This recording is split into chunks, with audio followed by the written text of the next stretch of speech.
আৰু এই বাইকখন হৈছে আৰু সিটটো অলপ শৰ্ট হাইটৰ কাৰণে অলপ প্ৰব্লেম হ'ব পাৰে, মানে সিটটোৰ হাইট হৈছে। আৰু ইয়াত এটা ভাল বস্তু দিছে, ভাল বস্তুটো কি হয়, ওকে গাইছ, এতিয়া বাইকখনৰ টেষ্ট ৰাইড চলাই আছোঁ আৰু বাইকখনৰ প্ৰাইচ হৈছে আপোনাৰ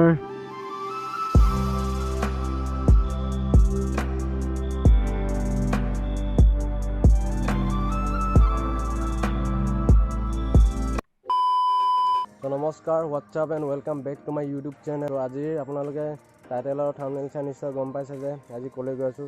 আজি গৈ আছোঁ সুজুকি চাইৰাছ সুজুকি গোলাঘাটলৈ। সুজুকিত এখন নতুন এডভেঞ্চাৰ বাইক আহিছে, ত' তালৈকে ৰিভিউ কৰিম সুজুকি ভিষ্টম বুলি। বাইকখন চলাই চাম কেনেকুৱা কি হয়, চ' ভিডিঅ'টো আগলৈকে চাই যাব, লেটছ গো।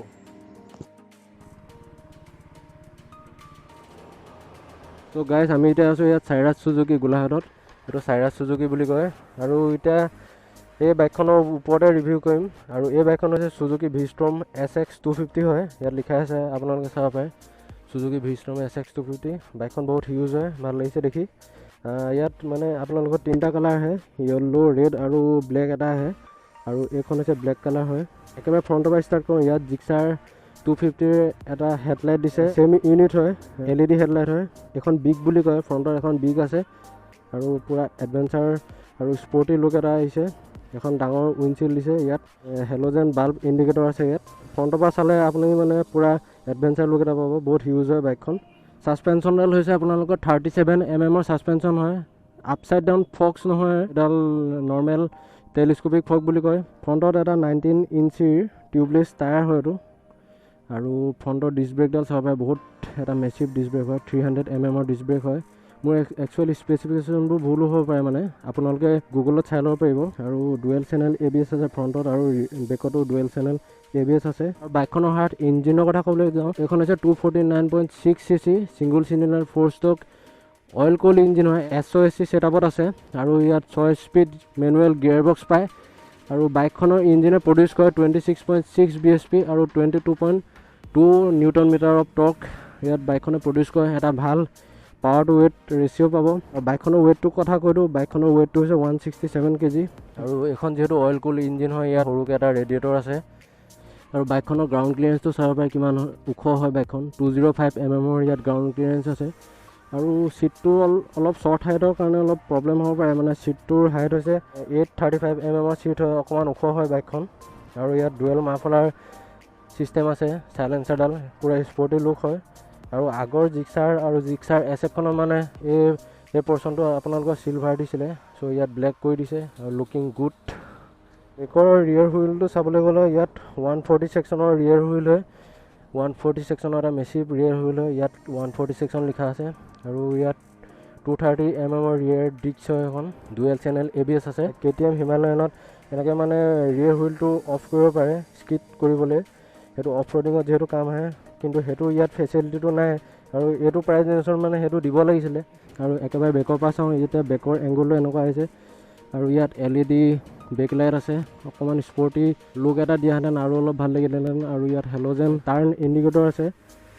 ইয়াত 4 গাৰ্ড হয়, ইণ্ডিয়াৰ কাৰণে এইটো মেণ্ডেটৰী হয়, ইয়াত দিছে 4 গাৰ্ড। ইয়াত এলুমিনিয়াম ফুট ৰেষ্ট আছে, এগেইন প্ৰিমিয়াম কোৱালিটি। আৰু ইয়াত আপোনালোকৰ ৰাবাৰেজ গ্ৰিপ আছে, ইয়াত আপুনি ৰাবাৰডাল আঁতৰাই বাইকখন অফ ৰ'ডিং কৰিবলৈও নিব পাৰে। আৰু ইয়াত ছাইড ষ্টেণ্ড ইণ্ডিকেটৰ আছে।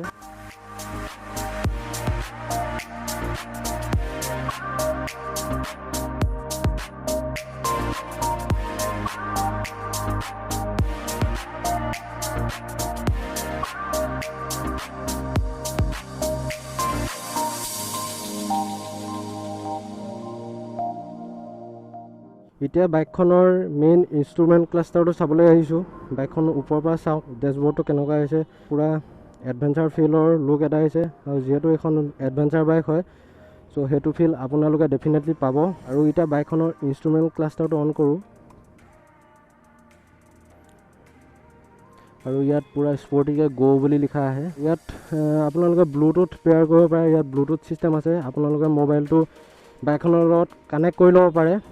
আৰু ইয়াত আছে ক্লাছ লিভাৰ, স্লিপাৰ ক্লাছ আছে, ইয়াত 5 লাইট আছে, ইয়াত হাই বিম ল' বিম আছে, ইয়াত ইণ্ডিকেটৰ আছে।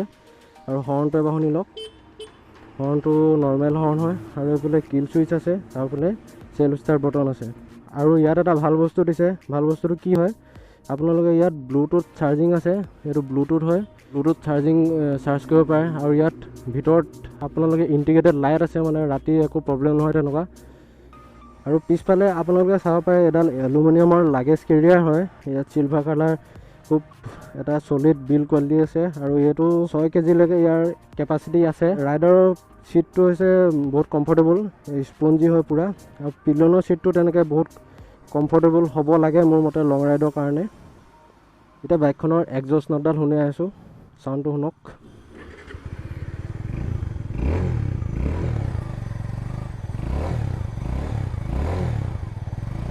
এটা গুড লুকিং বাইক হয়, বহুত বাল্কি, আপোনালোকে এখন হিউজ বাইকৰ ফিল পাব মানে, সেইটো কথা। আৰু এতিয়া অলপ বাইকখন টেষ্ট ৰাইড কৰোঁ, চ' টেষ্ট ৰাইডৰ ভিডিঅ'টো চাই থাকিব। লেটছ গ'। অ'কে গাইছ, এতিয়া বাইকখনৰ টেষ্ট ৰাইড চলাই আছোঁ। আৰু বাইকখন এতিয়া চলাবলৈ কেনেকুৱা মই আপোনালোকক সকলো কথা কৈ আছোঁ। বাইকখন হৈছে পাৱাৰ বহুত আছে, 250cc হিচাপত বাইকখন পাৱাৰ আছে। আৰু টৰ্ক 22 NM টৰ্কটো ফিল কৰিব পাৰি ধুনীয়াকৈ। ছাছপেনশ্যন ধুনীয়া হয়, এণ্ড ব্ৰেকিং আল্টিমেট।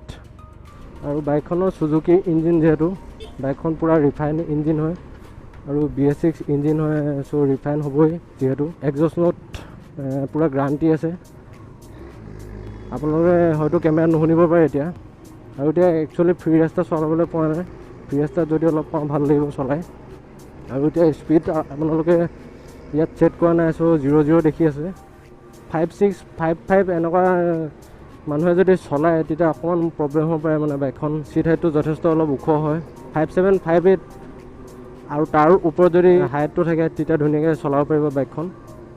আৰু উইণ্ডশ্বিল্ডখনে ধুনীয়া কাম কৰিছে বতাহৰ কাৰণে।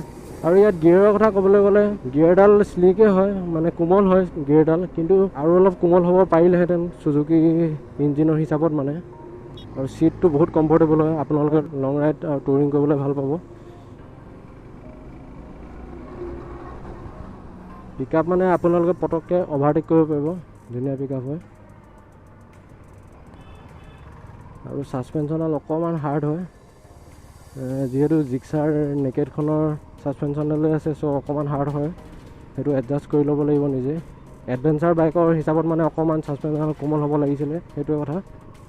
আৰু বাইকখন চলাওঁতে মানে বহুত ডাঙৰ বাইকৰ ফিল দিয়ে, ছুপাৰ বাইকৰ ফিল দিব আপোনালোকক, যিহেতু বাইকখন বহুত হিউজ হয়। আৰু এই বাইকখন Wisdom 650 কনচেপ্টত বনাইছে, মানে Wisdom 650 এখন টুৰিং বাইকৰ ছুপাৰ বাইকৰ ভিতৰত পৰে, চ' সেইটো কনচেপ্টত মানে ষ্টাইলটো বনাইছে, প্ৰায় ছেম লুক হয়। আৰু ইয়াত এটা য়েল্ল' কালাৰ, সেইটো মোৰ বেছি ফেভাৰিট হয়, মই ভিডিঅ'ত দেখি আছিলোঁ, কিন্তু ইয়াত সেইটো এভেইলেবল নাই এতিয়া বৰ্তমান। চ' গাইছ, এতিয়া ডিলাৰৰ পৰা আহিলোঁ আৰু এতিয়া ঘৰলৈ বুলি গৈ আছোঁ। আৰু চুজুকি V-Storm SF 250খন চলাই ভাল লাগিলে যথেষ্ট, বহুত কমফৰ্ট হয় আৰু কোমল হয় বাইকখন, ছাছপেনশ্যন ভালেই হয়। আৰু এতিয়া ফাইনেন্সৰ কথা ক'বলৈ আহোঁ, আৰু বাইকখনৰ প্ৰাইচ হৈছে আপোনাৰ 2,41,300 টকা, 2,41,300 ৰুপিজ অন ৰোড প্ৰাইচ হয় গোলাঘাটত। ফাইনেন্সৰ কথা ক'বলৈ যাওঁ তেতিয়া আপোনালোকে মেইন ডিলাৰত কণ্টেক্ট কৰিব পাৰে, মই ডিলাৰ নাম্বাৰটো ডেছক্ৰিপশ্যনত দি দিম। আৰু আপোনালোকে গুগল মেপত চাৰ্চ কৰিলে পাই যাব, বেঙেনাখোৱা চাৰিআলিৰ পৰা সোমাই আহিলেই হ'ল। KTM ডিলাৰৰ ওচৰতে হয়, চাইৰাছ চুজুকি। আপোনালোকে যদি ডাউন পে'মেণ্টত লয় তেতিয়াহ'লে 60,000 to 70,000 ভিতৰত পে' কৰিব লাগিব বুলি কৈছে তেওঁলোকে। 4 বছৰলৈকে আপোনালোকে ফাইনেন্স কৰিব পাৰে, সেইটো এটা ভাল কথা। আৰু বাইকখন হৈছে KTM এডভেঞ্চাৰ 250 আৰু হিমালয়ান ESD মানে পূৰা কম্পিটিটৰ হয়। আৰু বাইকখন চলাই যথেষ্ট ভাল লাগিলে, আৰু বাইকখন বহুত হিউজ হয়, আই কেটচিং হয়, মানুহে চাবই মানে আপোনালোক কি বাইক আহিছে এখন। ত' সেইটোৱে কথা। আৰু ভিডিঅ'টো বেছি দীঘল নকৰোঁ, যদি ভিডিঅ'টো চাই ভাল পালে লাইক কৰি দিব, যদি চেনেললৈ নতুনকৈ আছে ছাবস্ক্ৰাইব কৰি দিব। চ' লগ পাম এটা নতুন ভিডিঅ'ৰ লগত, till then Tata, bye bye.